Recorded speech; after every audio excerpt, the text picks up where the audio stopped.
Premièrement, on va sortir d'une logique de gestion des coûts à une logique de gestion des risques et une logique du business development. On n'impactera pas simplement sur la bottom line, mais sur la top line. Pas que la top line. Rentabilité capital engagé, valeur actionnariale. On passera d'un acte d'achat à des propositions d'usage, de solutions, et on sera sur des logiques de partage et de collaboratif, pas que d'achat. Fonction supérieure, on viendra à une fonction entrepreneuriale. L'acheteur entrepreneur, pour moi, c'est essentiel. Plus que d'intégrer des critères RSE dans sa stratégie, il faut qu'on soit au cœur véritablement des stratégies RSE. Plutôt que de faire du co-développement, il faut s'interroger véritablement sur l'open innovation. Le management des fournisseurs, travailler sur la motivation de vos fournisseurs. Attendez, avant de prendre des photos, c'est pas fini. L'organisation achat, il va falloir qu'elle soit une organisation neuronale. L'acheteur, je pense qu'il deviendra un community manager. Et le dernier point, au-delà des hard skills, il va falloir développer le leadership et la créativité. Je m'arrête là-dessus. Allez, merci.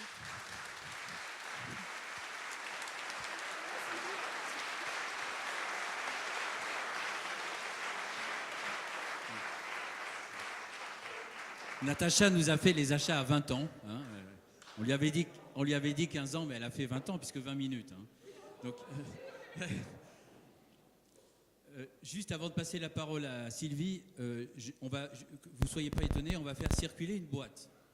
Cette boîte, si vous le souhaitez, vous mettez votre carte de visite dedans. À la fin, il y aura un tirage au sort pour des chocolats. Vous avez vu les chocolats. Alors, vous pouvez en manger autant que vous voulez, mais il y aura des prix spéciaux. Voilà, c'est juste pour vous dire ça.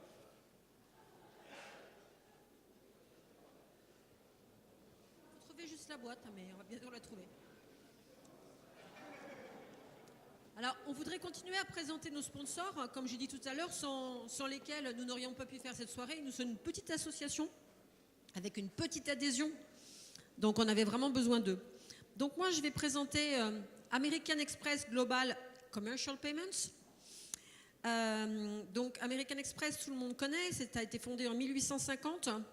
C'est un des leaders des services financiers dans le voyage, mais pour certains, je ne sais pas si vous connaissez aussi leur division Card Corporate, avec American Express qui propose des solutions de paiement adaptées à tout type d'entreprise, TPE, PME, ETI et grandes entreprises, pour la gestion des frais de déplacement et toute une gamme de services B2B dédiés à la rationalisation des process pour les transformer en levier de contrôle et d'économie sur l'ensemble des familles d'achat et des dépenses de l'entreprise. Pour répondre aux attentes de trésorerie des entreprises, American Express a pris une nouvelle dimension en développant des solutions de besoin en fonds de roulement, positionnant la marque non seulement comme un fournisseur de solutions de paiement, mais également comme un véritable partenaire financier des entreprises, renforçant de ce fait leurs relations fournisseurs. Ce soir, vous pourrez rencontrer sur les stands Pierre-François Brézé, qui est le VP General Manager d'American Express Global Commercial Payments France, Laurent Pléiès, qui est le directeur Head of B2B France, Arnaud Bernet, qui est le directeur Account Development France, Bruno Poux, qui est le directeur des ventes régionales TPE-PME, et Antoine Masson-Coury, Manager Account Development Global Client Group. Mais nous avons encore deux autres partenaires qui, pour ma part, je dois présenter. Le deuxième est Evalua. Evalua a été fondé en 2000. Il compte aujourd'hui parmi les principaux éditeurs sur le marché mondial des solutions e-achat. Sa suite logicielle Evalua couvre la totalité des processus achats, de la gestion de la relation fournisseur à l'analyse des dépenses en passant par le sourcing stratégique, l'e-procurement ou encore la gestion des factures. Basé en Europe, aux États-Unis et très prochainement en Asie, Evalua a déployé avec succès plus de 250 projets au sein de grandes entreprises internationales de tout secteur d'activité, lui permettant d'afficher une forte croissance tout en étant rentable depuis sa création. Les solutions Evalua sont aujourd'hui largement éprouvées et adoptées par plusieurs dizaines de milliers d'utilisateurs dans le monde. Pour vous accueillir ce soir, vous aurez Frédéric Baumann, qui est le directeur du service client IMA, directeur de l'organisation et des systèmes d'information, Aurélie Lucas, qui est la directrice marketing IMA, Jonathan Sauret, qui est la solution consultant, Thierry Salin, qui est au Customer Care, et Fanny Lucas, qui est responsable des événements et la communication IMA. En ce qui me concerne, j'ai aussi KLB Group à vous présenter. KLB Group accompagne les entreprises et les organismes publics pour implémenter leurs projets achats, aussi bien les achats opérationnels que la transformation des achats en business partner. KLB Group mobilise, reconfigure très rapidement une équipe projet, mixant des profils consultants et opérationnels, et adapte son business model de rémunération en fonction des enjeux des entreprises, régie, forfait ou success fees. KLB Group capitalise 20 ans de savoir-faire sur les achats avec des centaines de projets. Chaque année, il réalise 1 milliard d'économies sur 12 milliards négociés, couvrant 60 catégories d'achats dans 20 secteurs d'activité. Avec 300 spécialistes achats sur 700 collaborateurs répartis dans 10 pays, KLB Group est classé meilleur cabinet de conseil en achat par le magazine Capital. Pour vous accueillir ce soir, vous aurez Hicham Abad, qui est directeur associé KLB Group. Pour ceux qui connaissent Flavien Kuvlavik, il m'a prié de vous excuser, il voulait absolument être là, mais il avait des contraintes qui l'empêchaient d'être présent. Maxime Lebidois, directeur et associé Business Line Success Fees Solution. Joseph Abouche, manager Business Line Breakthrough Performance. Atina Gégère, ingénieur d'affaires Business Line opérationnel. Et Julie Boulanger, ingénieur d'affaires Business Line opérationnel. Donc vous voyez que vous avez beaucoup de choses à voir ce soir, mais ce n'est pas encore fini, puisque Jean-Claude présentera aussi d'autres sponsors tout à l'heure. Et je laisse la parole à Martin pour la suite de nos activités. Monsieur de Neuville, s'il vous plaît. Alors, la suite des activités, c'est une table ronde, la dernière, la deuxième et la seconde, on dit, puisque il n'y en a que deux. Et je suis très content que M. Yves Tréhard ait accepté de l'animer. Donc, Yves Tréhard, je pense que presque tout le monde le connaît, ou quasiment tout le monde. Yves Tréhard, donc, il est journaliste depuis 35 ans. Il a commencé au Dauphiné Libéré. Il a été reporter en Afrique de l'Est, grand reporter longtemps à France Soir, journal qu'il a aussi dirigé. Depuis 2000, il est directeur adjoint de la rédaction du Figaro et éditorialiste au Figaro aussi.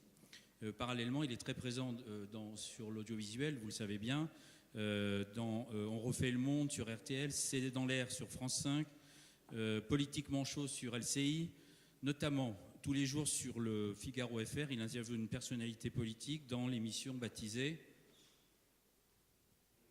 Ça, c'est pas bon. Hein. Le talk. Hein, donc sur le Figaro FR, le talk. Enfin, je suis sûr qu'il y en a beaucoup qui sont abonnés au Figaro FR, mais vous suivez peut-être pas le talk. Voilà. En tout cas, je vous encourage à le suivre. Donc, je passe la parole à Yves. Alors, Yves, je suis désolé, je lui ai fait une fiche sur chacun des intervenants.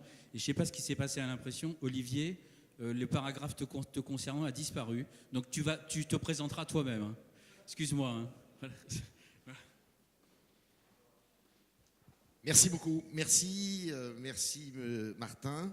Merci à vous autres de me faire confiance et de venir parmi vous pour animer cette table ronde. Et regardez-moi bien, parce que je suis probablement, après avoir écouté votre très brillant exposé, madame, probablement une espèce en voie de disparition, parce que je pense que dans la société de l'information et de la connaissance qui se présente à nous et qui est déjà présente, eh bien, mon métier va vite disparaître et vous n'aurez plus besoin de spécimens de mon espèce, en tous les cas, de types finalement qui connaissent rien, mais qui prétendent savoir tout, pour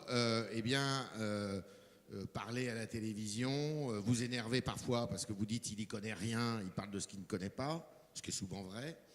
Mais en tous les cas, j'étais très impressionné par cet exposé fort brillant qui m'a un peu lessivé la tête, pour vous dire la vérité. Et je ne suis pas sûr d'avoir compris tous les termes employés, mais je suis sûr que vous, qui êtes beaucoup plus savant que moi, dans les fonctions qui sont les vôtres, eh bien, vous avez pu vous y reconnaître. Alors, j'ai la lourde mission d'animer ce soir, en votre présence, un débat sur, en gros, les entreprises dans les territoires, les entreprises dans notre France éternelle, j'allais dire. Éternelle, ça, on ne peut pas le savoir, parce que la société de demain va peut-être nous réserver quelques surprises. En tous les cas, ce qui est sûr, et en propos liminaire, rassurez-vous, je ne vais pas durer longtemps, ce qui est sûr, c'est que quand on parle de territoire dans notre pays, je trouve qu'on prend toujours la problématique par-dessus tête et que souvent sans dessus-dessous, si vous voyez ce que je veux dire.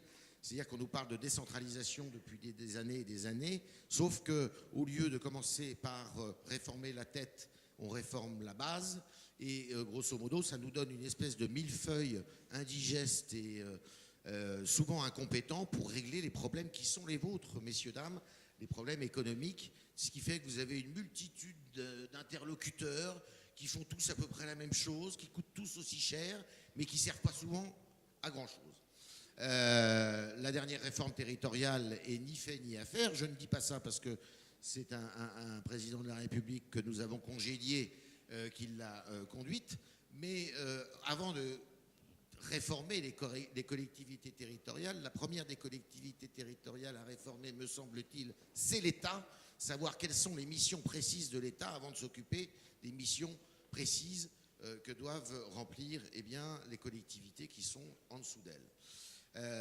À partir de là, ça faciliterait peut-être aussi votre tâche. Alors, pour en parler ce soir, beaucoup plus savants que moi, quatre personnes qui sont des acteurs, 3 d'entre eux en tous les cas, des acteurs très présents sur ces territoires. J'ai cité M. Yves Brassard que j'invite à nous rejoindre et qui est donc le directeur général adjoint de la Poste. Monsieur Brassard, vous avez fait de belles et grandes études, notamment à Lille, l'EDEC, c'est ça? C'est ça, mais il y a prescription, j'ai un peu passé l'âge. Oui, mais enfin, ça reste...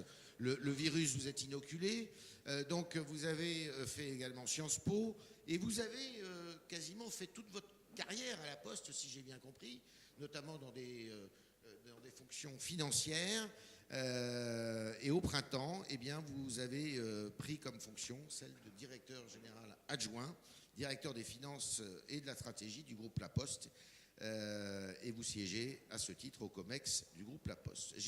Au printemps 2014, donc c'était un printemps éloigné maintenant. Oui, mais enfin vous l'êtes toujours. Vous assumez ce que vous êtes. D'accord.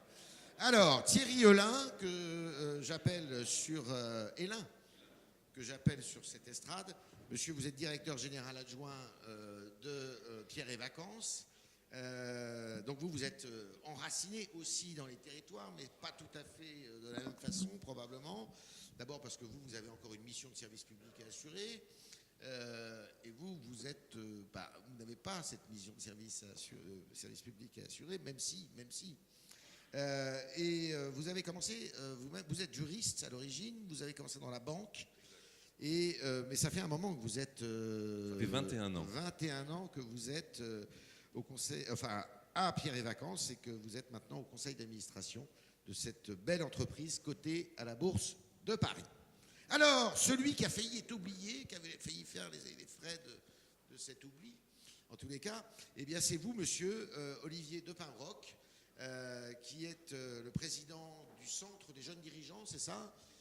Et je connais bien votre réseau, puisque vous êtes présent un peu partout en France. Vous avez... un réseau qui est assez décentralisé, je crois savoir.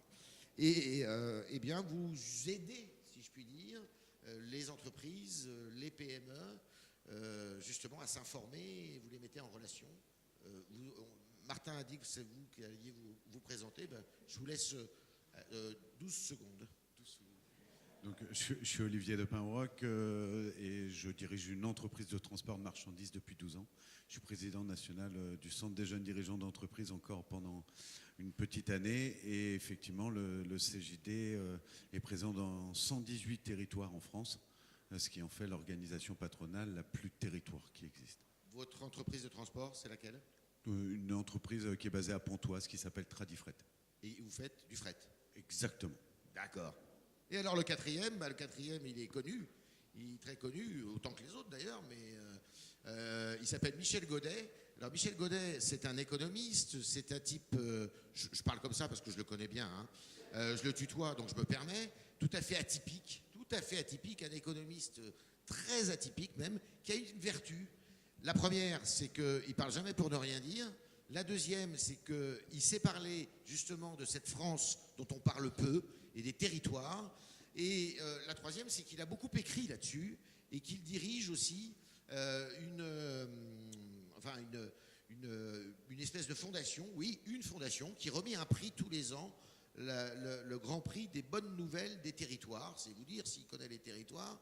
Et il a promis de nous faire d'être court ce soir, ce qui n'est jamais son cas. Donc il va nous faire un exposé justement sur ces territoires en question. Michel, à toi.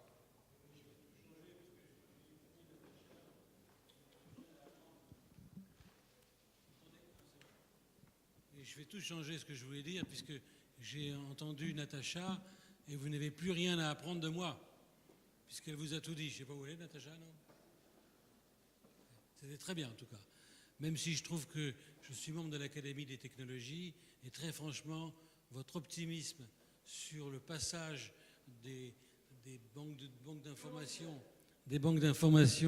à la prévision qui devient beaucoup plus sûre me semble un peu risqué, hein. Il y a encore du chemin, on pourra encore vivre quelques décennies, hein. Bon. Alors, je vais pas faire ce que j'avais prévu de faire parce qu'il faut toujours s'adapter au contexte. Et j'ai simplement quelques cartes que je veux vous montrer parce qu'elles me semblent importantes pour illustrer notre propos. Notamment, une des questions qui se pose, c'est est-ce qu'aujourd'hui, hors des métropoles, y a-t-il un salut? Est-ce qu'il y a que les métropoles qui se développent? Ou est-ce qu'au contraire, il y a des petites villes qui se développent et qui ont une place possible de développement? Or, comme vous l'avez dit, madame, le développement n'est pas seulement global, il est aussi local. Et il est vrai que Limoges, à part le grand, il n'y a pas grand-chose de positif. Et le basket? Comment? Et le basket? Oui. Il y avait. Mais c'est beaucoup le grand. Et ça fait vivre tout une pôle de compétitivité, donc je suis pas inquiet de ça. Alors, je vais simplement dire une chose qui est importante. Dans le micro. Normalement, habituellement, il y a des écrans de retour, mais j'ai oublié de demander. Bon, je voudrais insister sur le fait que la carte du monde va plus changer sur le plan démographique que sur le plan technologique. Parce que ça, c'est sûr. Et on sait que l'Europe, et notamment tout ce qui est la Russie, va s'effondrer démographiquement, mais on sait aussi que l'Afrique va augmenter d'1,3 milliard d'habitants d'ici à 2050, c'est-à-dire tout de suite. Et quand je veux faire peur aux hommes politiques, en général ils changent de sujet, je leur dis faites l'hypothèse que 5% de ce flux, 5% d'1 milliard, c'est 1 million, hein, c'est combien? 65 millions, vient en France, notre quote-part, on double la population de l'Hexagone d'ici à 2050, et ça c'est une question qu'on ne veut pas poser, donc je ne les pose pas. Et puis, je voudrais aussi insister sur le fait que malgré tout ce qu'on raconte sur les technologies, ça risque de ne pas porter de croissance forte. Vous voyez que depuis 1960, le taux de croissance de PIB par habitant ne cesse de diminuer dans chaque zone. Et ça, c'est pas connu. Donc ceux qui disent on attend la reprise, non, il n'y aura sans doute pas de reprise. Notamment pour des raisons liées au vieillissement. C'est une soirée spéciale SAC ce soir. Non, mais c'est simplement pour mettre en condition. Il faut travailler là-dessus. Alors, ce que je veux dire, je ne parle pas du digital, on en a beaucoup parlé, je voudrais insister sur le contexte du futur. Et là, on a un vrai problème en France, c'est que tant qu'on n'arrivera pas à réduire la dépense publique, regardez le poids des dépenses publiques, 57% du PIB, l'Allemagne, c'est 44%, bon, on sera 44% en 2015, bon, on ne s'en sortira pas.